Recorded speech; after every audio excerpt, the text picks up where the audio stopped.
Malesa de Parkinson ta afecta el sistema nervioso central y esta pone que personas no por controlar la curva y mientras más tiempo pasa, esta vira peor. We actually lose about 80 to 90% of our cells, these cells, what we call dopaminergic cells, before we even notice the symptoms of this disease.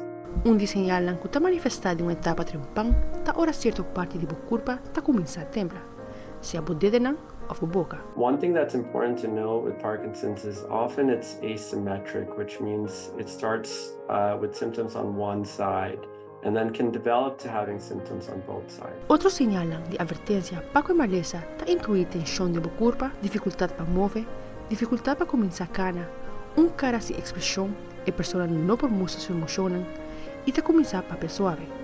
Como también puede desarrollar problemas para dormir. Where patients will start acting out their dreams and they'll start to get very, very physical in their dreams.